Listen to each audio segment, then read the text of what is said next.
Love, adventure, and an idyllic escape from reality. A story that begins with a young couple's dreamy getaway.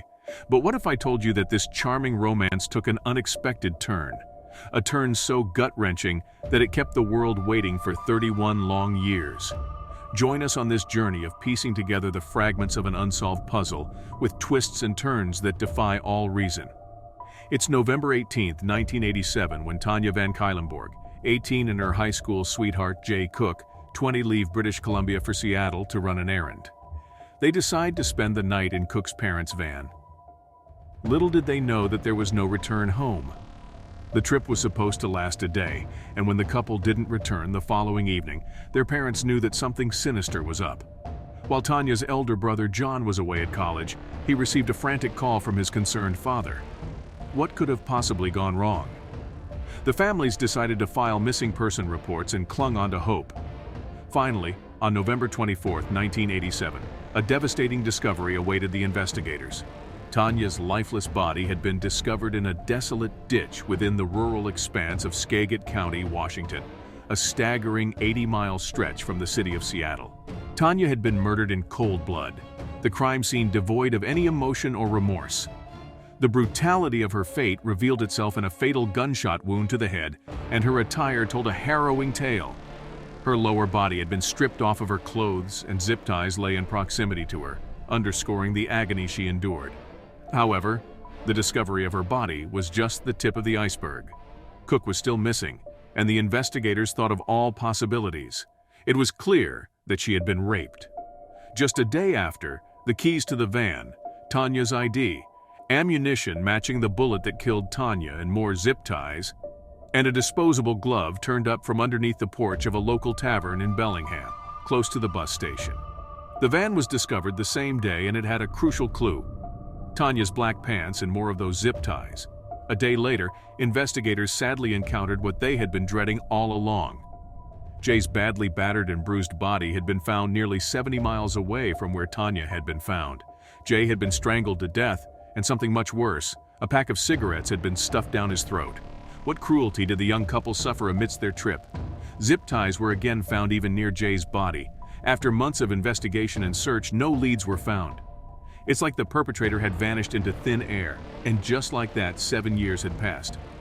In 1995, a guardian angel in the form of a Snohomish County detective named Jim Scharf helped form a cold case team. And guess what? Technology had developed, and they had found semen from Tanya's pants that didn't match Jay Cook. The DNA of the suspect was named Individual A. Now this is where things start getting interesting.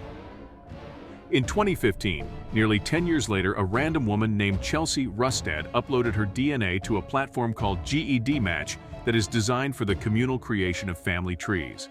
Little did she know that her DNA would wield a pivotal role in finding the culprit who had been on the loose for 31 years. In 2018, the Golden State Killer, a man rumored to have had several skeletons in his closet, had been caught. He had been responsible for numerous rapes and murders and was identified using the same GED match technology.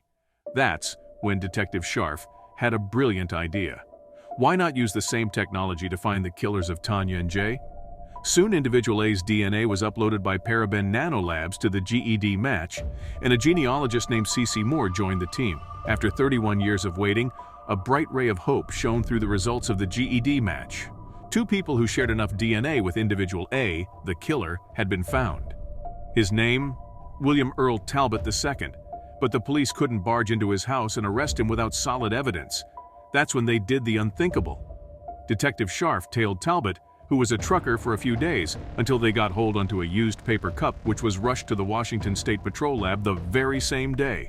The result was shocking. The DNA was a 100% match. Everyone involved shed tears of joy after the results came out. Nearly 31 years of relentless search proved to be fruitful, and it meant that the families could finally get closure that they desperately needed. Talbott was finally arrested and taken into custody.